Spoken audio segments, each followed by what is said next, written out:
Channel Chinese kitchen. तो friends, ठंड का मौसम आने ही वाला है और हर ठंड में शाम के टाइम में हमें पकौड़े और भी बहुत सारी चीज़ें खाने का मन हो जाता है कभी कभार। तो हम बाहर से कितना ही ख़रीद के लाने वाले हैं। तो आज मैं लेकर आई हूँ एक बहुत ही अमेजिंग रेसिपी, जो है प्याज के पकौड़े और अनियन भाजी, कांदा भजिया। तो इसके साथ अगर आपको गर्मा गर्म चाय भी मिल जाए तो क्या ही बात है, पूरा ठंड का मौसम निकल जाएगा, आपको पता भी नहीं चलेगा। तो ये रेसिपी मैंने बहुत ही अच्छी तरीके से बताई है, तो इसके लिए आप वीडियो को पूरा देखो। तो इसके सबसे पहले कांदा भजिया के लिए हमें प्याज काटना सीखना पड़ेगा। नॉर्मली जैसे हम प्याज कट करते हैं, इस तरह से इसमें हमें नहीं करना है। प्याज को हमें हल्का सा टिल्ट कर देना है, यहाँ यानी कि थोड़ा सा टेढ़ा कर देना है प्याज को हमें, और फिर बिल्कुल पतला पतला हमें इसको कट करना है। बहुत मोटा नहीं होना चाहिए, बिल्कुल पतला इसको आप कट करें इस तरह से। और प्याज ध्यान रखें, प्याज को थोड़ा सा टेढ़ा कर दे और फिर उसको आप कट करें। ये देखिए, और इसको हम इस तरह से अलग कर लेंगे। ये देखिए, इसी तरह से आपको सारे प्याज को जो है वो कट कर लेना है। मैंने यहाँ पर 2 मीडियम साइज़ के प्याज लिए हैं, जिसको मैंने हाफ़ कट कर लिया और फिर इसको हम इस तरह से कट कर लेंगे। इसी तरह से अगर आप 1-2 प्याज बहुत ज़्यादा पतला कर देते हो, यानी मतलब टूट जाता है वो, तो कोई दिक्कत नहीं है उसमें। बस जितना पतला आपसे हो सके उतना पतला आपको कट करना है। सीधा आपको उस तरह से कट नहीं करना है, इसी तरह से आपको कट करना है। इस बात का ध्यान दीजिए, वरना आपके पकौड़े जो है वो प्याज के अच्छे नहीं बनने वाले हैं। तो इसी तरह से आपको सारे प्याज को कट कर लेना है। ये देख सकते हैं आप, जब ये लास्ट को आ जा रहा है तो फिर हम इसको इस तरह से उल्टा करके इसको इस तरह से कट कर लेंगे। प्याज टेढ़ा होने से आप आराम से इसको कट भी कर पाते हो, यानी कि प्याज अगर सीधा रहता है तो आपको कट करने में थोड़ी सी परेशानी होती है। इस तरह से हम हमारे सारे प्याज के स्लाइसेस को अलग कर लेंगे। इस तरह से साबुत आप मत रखिएगा, वरना ये पकौड़े बनाने के टाइम में भी ये चिपका ही रहेगा। तो हमें इसको अलग कर लेना पड़ेगा पहले। और फिर हम ले लेंगे मिर्ची। ये हरी मिर्च है, जिसको हमने बीच में से पहले कट किया, उसके बाद इसको हम कट करेंगे। ये देखिए, इस तरह से हमें इसको बीच में से इस तरह से स्लिट कर लेना है, कट कर लेना है, और फिर इसको हमें छोटा छोटा कट कर लेना है।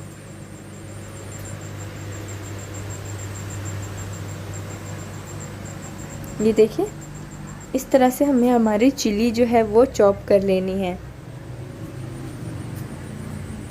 इसको हम साइड कर दे रहे हैं। और नेक्स्ट है धनिया पत्ता। फ्रेश धनिया पत्ता मैंने धो लिया है, जिसको मैं इस तरह से मोड़ कर कट कर रही हूँ।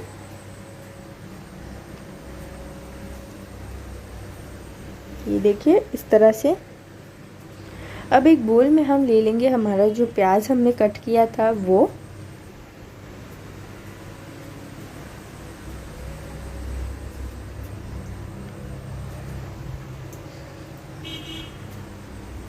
अब इसमें हम डाल देंगे कटी हुई हरी मिर्च और कटा हुआ धनिया पत्ता। यहाँ पर हमारे पास धनिया, साबुत धनिया यूज़ कर रही हूँ, जिसको हम हाथ से हल्का सा क्रश करके इसमें डाल देंगे। और कलौंजी और अजवाइन, इसको भी हम साबुत रख के इस तरह से हाथ से घस के डाल देंगे। इन 3 चीज़ों को अगर आप डालोगे तो आपके पकौड़े बिल्कुल ज़बरदस्त बनने वाले हैं। तो आप जब भी प्याज के पकौड़े बनाओ तो आप इसको ज़रूर ऐड करो। अब हम इसमें डाल देंगे हींग, यानी एसोफेटिडा। हींग डालने से बहुत ही बढ़िया फ्लेवर आता है। और हम इसमें डाल देंगे काली मिर्च का पाउडर और लाल मिर्ची का पाउडर।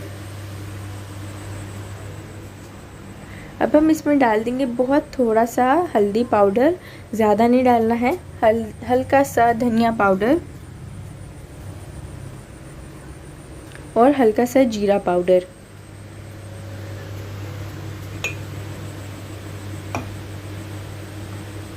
सारे मसाले हमने ऐड कर दिए हैं।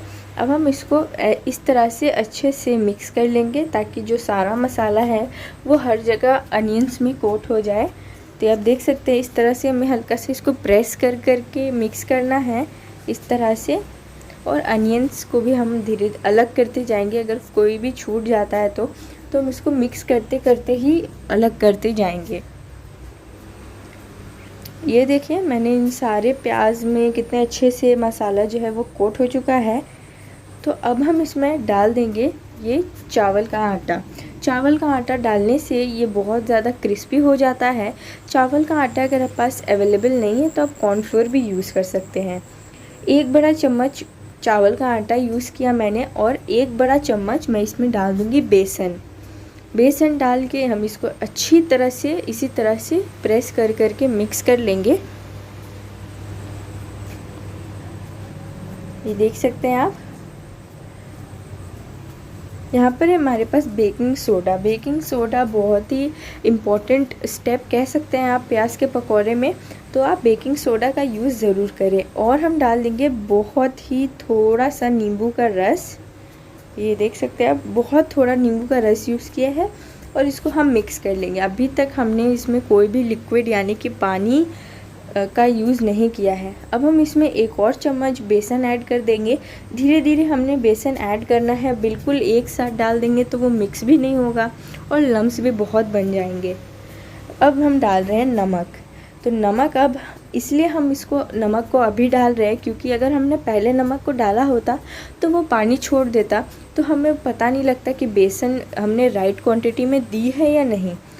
हम यहाँ पर 1 और चम्मच बेसन ऐड करेंगे और अब इसको हम मिक्स करेंगे इसी तरह से।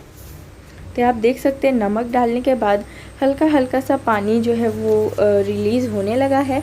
तो अब हम इसमें बेसन मिलाते जाएंगे जब तक कि ये परफेक्ट क्वांटिटी में नहीं पहुंच जाता।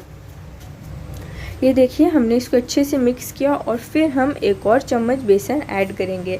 फिर से बता रही हूँ, आपको एक साथ सारा बेसन नहीं ऐड करना है तो वो नहीं मिलने वाला। आप जितने भी कोशिश करो वो मिक्स नहीं होगा अच्छी तरह से, हर एक अनियन में वो नहीं जाएगा। अब मैं इसमें डाल रही हूँ सिर्फ 1 चम्मच पानी, क्योंकि मुझे इसमें और भी बेसन डालना है तो उसके लिए ये अब्जॉर्ब अब नहीं कर पाएगा। तो मैंने सिर्फ 1 चम्मच पानी का यूज़ किया है, ज़्यादा बिल्कुल भी नहीं डालना है, बस 1 चम्मच पानी यूज़ किया मैंने। और ये देखिए फ्रेंड्स, ये हमारा जो बैटर मिक्सचर आप कह सकते हैं वो बिल्कुल तैयार है, ऐसा होना चाहिए। ये देख सकते हैं आप। तो हमारा प्याज के पकौड़े का जो मिक्स है वो तैयार हो चुका है बिल्कुल। यहाँ पर हमारे पास कढ़ाई जिसमें हम डालेंगे ऑयल।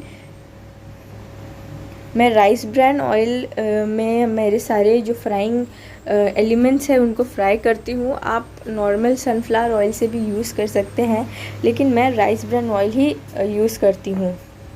तेल को हम अच्छी तरह से गरम कर लेंगे। मीडियम फ्लेम पे गरम करना है, हाई फ्लेम पर तुरंत गरम नहीं करना है। हल्का हल्का ये गरम हो जाएगा तो बस समझ लीजिए कि ये बिल्कुल तैयार है हमारा तेल अनियन पकौड़ा को फ्राई करने के लिए। ये देखिए इस तरह से आपको तेल में बबल्स दिखने लगेंगे। और अब हम हमारे प्याज के पकौड़े जो है इस तरह से तेल में फ्राई करने के लिए डालेंगे। शेप वगैरह कुछ आपको बनाने की इसमें ज़रूरत नहीं है कि गोल गोल ही बनाना है, ऐसा बिल्कुल भी नहीं है। बस जैसा भी आपको हाथ में वो आता है बस आपको हल्का सा उसको प्रेस करके उसको आपको तेल में डाल देना है और इसको अच्छी तरह से हमें फ्राई कर लेना है। ये देख सकते हैं आप, तेल हमारा बिल्कुल बढ़िया तरीके से गर्म होगा तो ये इसी तरह से कुक होता हुआ आपको नज़र आएगा। हाई फ्लेम होगा तो वो जल्दी से आपके पकौड़े जो है वो लाल होने लग जाएंगे और आप उसको उतार दोगे तो प्याज जो है वो कच्चा ही रह जाएगा। ये देखिए इसी तरह से हमें इसको पकाते रहना है। फ्लेम मेरी अभी मीडियम ही है, हाई फ्लेम से कोई नाता रिश्ता नहीं रखना है इस रेसिपी के साथ। सिर्फ आपको मीडियम से लो फ्लेम तक रखना है और कुछ भी नहीं, इसी तरह से आपको कुक करना है। जब ये थोड़ा सा कुक हो जाएगा तो आप कलछी की मदद से इसको हल्का सा चला लो, क्योंकि नीचे अगर आप एक ही साइड पे चलाओगे तो ये जल जाएगा नीचे से और ऊपर से ये कुक होगा ही नहीं। तो हल्का सा इसको हम अलट पलट कर देते हैं और इसको हम दोबारा से थोड़ी देर के लिए कुक कर लेते हैं। ये देखिए फ्रेंड्स, प्याज के पकौड़े हमारे बिल्कुल तैयार है, बिल्कुल क्रिस्पी हो गए हैं ये, क्योंकि देख सकते हैं आप हमारे प्याज के पकौड़े कितने सुंदर ब्राउन कलर के हो गए हैं। तो अब हम इसको निकाल लेते हैं प्लेट में। ऊपर से काला नमक जो इसके टेस्ट को और भी ज़्यादा बढ़ा देगा।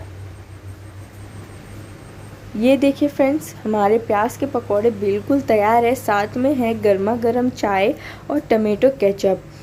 टमेटो केचप तो हटाओ, लेकिन अगर आपको गर्मा गर्म चाय के साथ ये बेहतरीन प्याज के पकौड़े मिल जाते हैं तो आई एम डैम श्योर कि आपका जो विंटर सीज़न है वो तो बिल्कुल एकदम यूं पार हो जाएगा, अगर आपको रोज़ शाम को इस तरह के इवनिंग स्नैक्स खाने को मिलते हैं तो इसी के लिए आपको मेरे चैनल की रेसिपीज़ को फॉलो करना है और अपना विंटर एंजॉय करना है।